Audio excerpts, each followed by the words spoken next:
Hello and welcome to Twist List. Today we are looking at 10 pivotal days that turned the tide of the Crusades. The Crusades is a pretty all-encompassing term that can be used to describe a handful of holy wars throughout the Middle Ages. Even though they were driven mostly by religion, there were a host of other reasons why knights, lords, princes, and peasants alike took up their weapons in the name of God. There were a handful of days that changed the course of the Crusades, and of history, forever.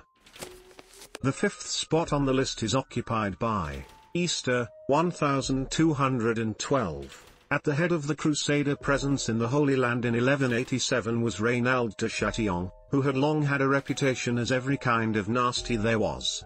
He had already spent a decade and a half in jail for his various crimes, and his way of honoring a tenuous treaty between Saladin and the Crusaders was looting and pillaging whatever he and his men could get his hands on.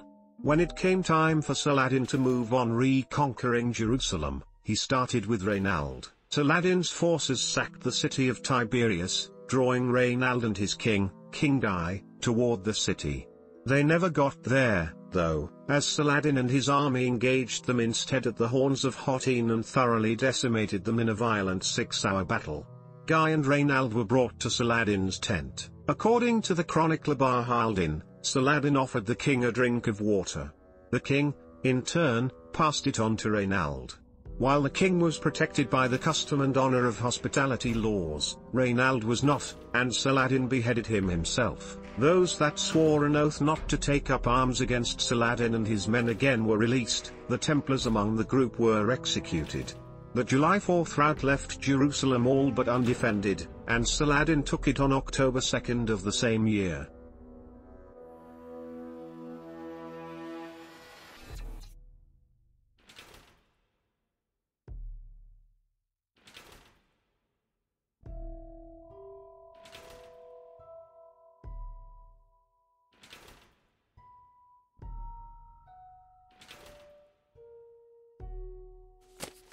Number 4 on the list is Frederick Barbarossa. In 1199, the Church was putting together the Fourth Crusade. But, like those before, they needed the support of the nobility, the arms of the knights, and the enlistment of the fighting men. To get these, they decided to hold a tournament. On November 28, 1199, France's elite gathered at a Kreisau Circle for what was advertised as the height of chivalry and honor, of entertainment, of courtly life. On the tournament battlefield, though, it was still a bloody, brutal battle where men carried real weapons and lances weren't designed to break on impact. The melee was still popular, hundreds of men on the battlefield at a time, all looking for glory with no rules that needed to be followed. And after the tournament, and after the dead and the wounded had presumably been taken away, the victors told stories, sang songs, and remembered the good old days. Both the hosts of the tournament had family that had fought in the Crusades, and one, Count Louis of Blois, had already fought in one. His father had died in the same crusade, and the other man, Count Thibaut of Champagne, also had a father who had been high in the ranks in Jerusalem. He'd later been pulled off a balcony by his court dwarf and killed. The tournament had been well thought out, and there were few better places to foster a sense of camaraderie than on the mock battlefield. It wasn't long before the nobility that the Church needed was signing up to take the cross, and set off on what would be the Fourth Crusade.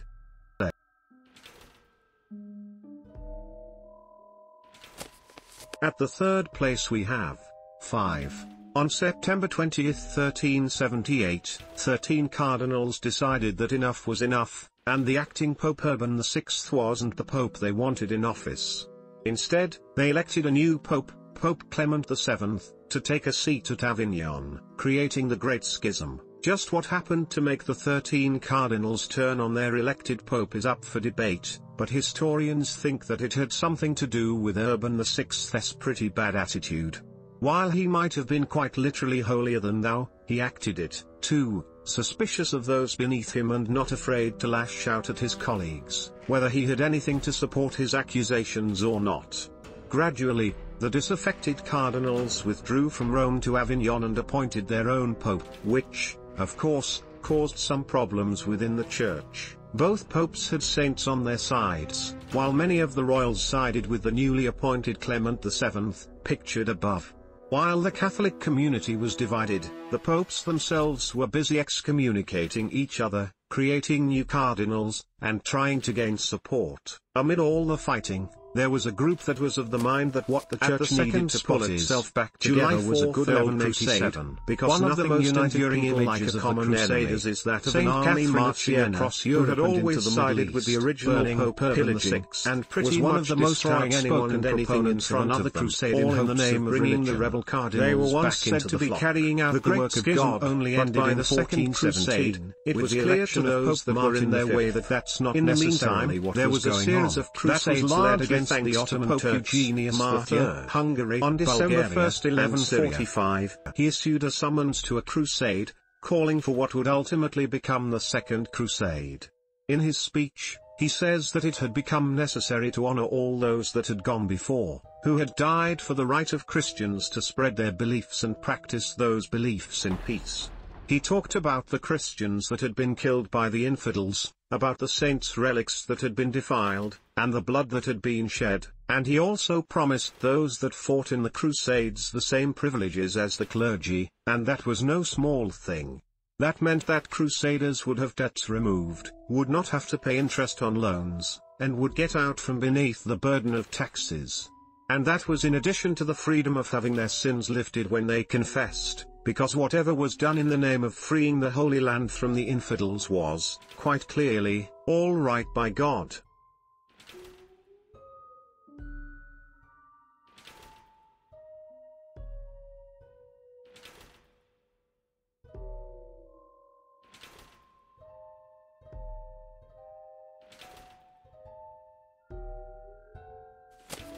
And finally, at number 1, the tournament of the Fourth Crusade.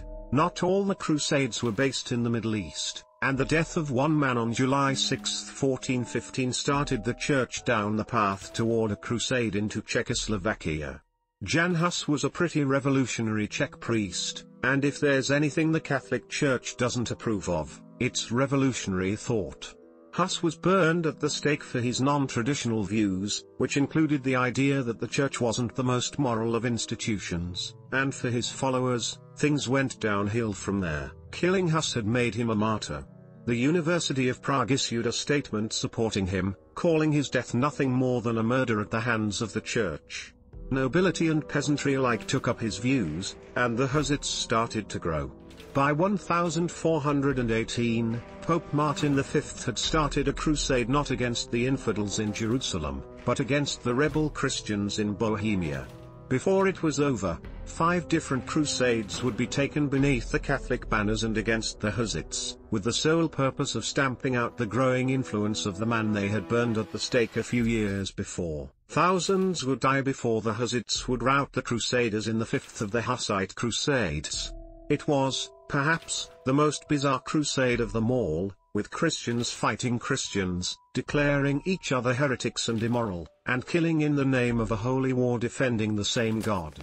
The 5th spot on the list is occupied by the Solf Circle, the least successful of all the groups on this list. The Solf Circle was an informal group of intellectuals who were against Nazism. Established by Johanna Solf, the widow of a German ambassador, the group would routinely meet to discuss their plans to aid the Jews. Solf and her daughter helped hide a number of Jews and assisted their escape from the country. On September 10, 1943, at a birthday party for Elizabeth von Thadden, a famous Protestant headmistress at a nearby school, a secret Gestapo agent was unknowingly invited by one of the members and he reported their actions. Nearly everyone was rounded up, arrested, tried, and executed.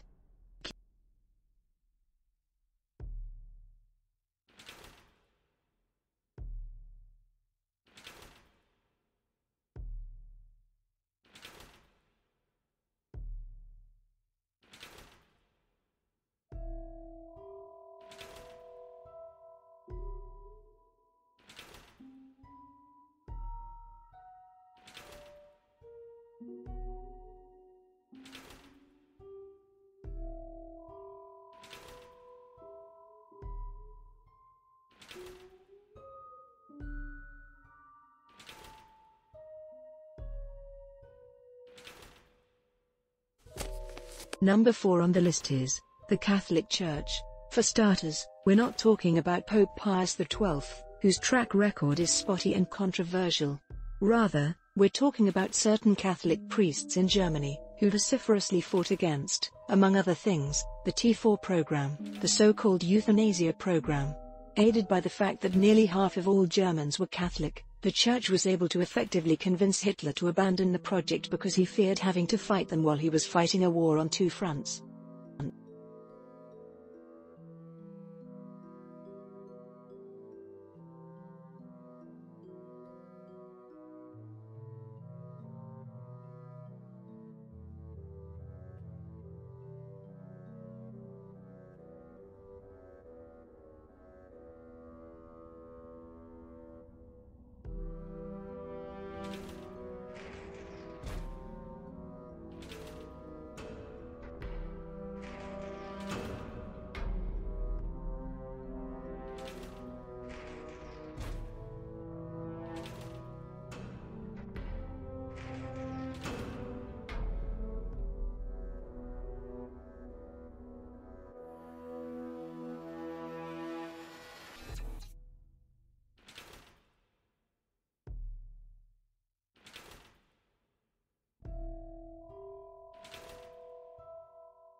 At the third place we have the Rosenstrasser Protest, a singular event, perpetrated because of the deportation of thousands of Jewish men who were married to non-Jewish women. The Rosenstrasser Protest was one of the largest public displays against Adolf Hitler and the Nazis.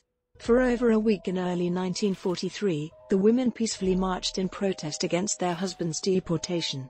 Seemingly faced with death each night at the hands of the guards they marched in front of, they persisted, until Hitler released the prisoners, even those already sent to Auschwitz.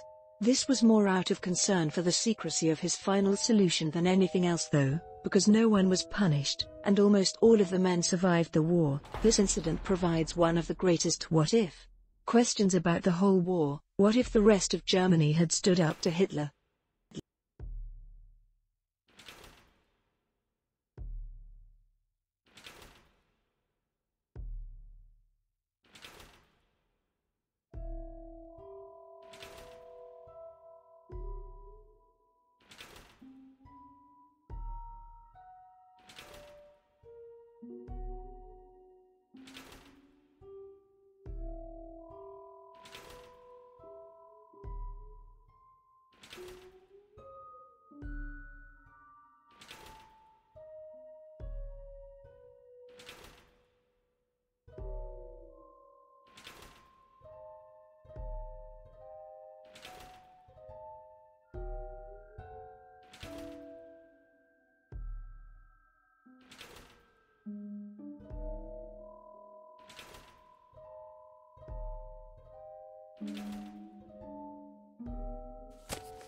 At the second spot is Kreisau Circle. Established and led by Helmut James Graf von Moltke, Peter Graf York von Wartenburg, and Adam von Trotz-Zussels, the Kreisau Circle was stationed at Moltke's estate. Said to be one of the main centers of the German resistance movement, their goal was to figure out how to establish a peaceful, Christian Germany, after the war was lost. For them, it was difficult to reconcile their hatred toward Hitler and the Nazis and their patriotic love for Germany. The group was known for spreading information to the Allies, as well as other resistance groups within Germany. Later in the war, some of the members were involved in a failed assassination of Adolf Hitler, the one portrayed in the movie Valkyrie, and many of the Kreisau Circle were arrested and executed, even those who had no part in the coup attempt.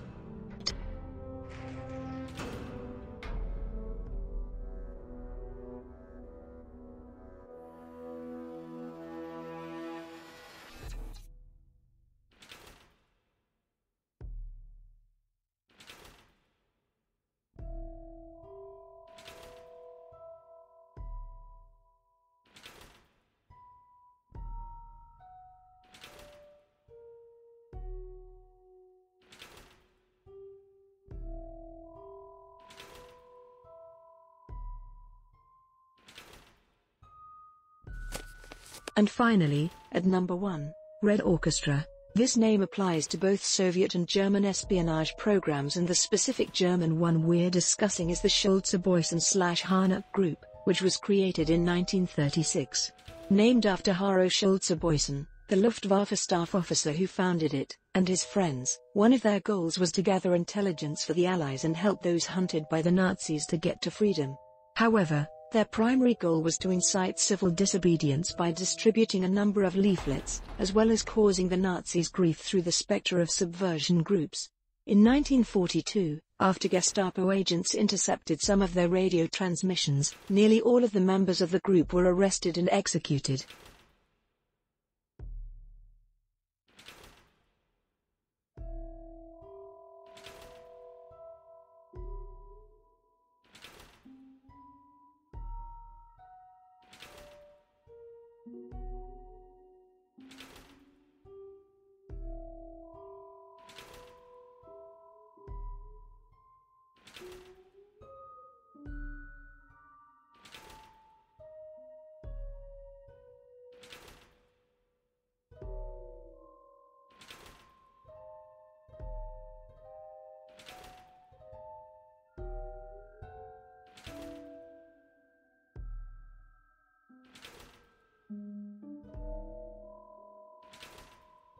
Thanks for watching. If you enjoyed this video and would like to see more, then please hit the subscribe button.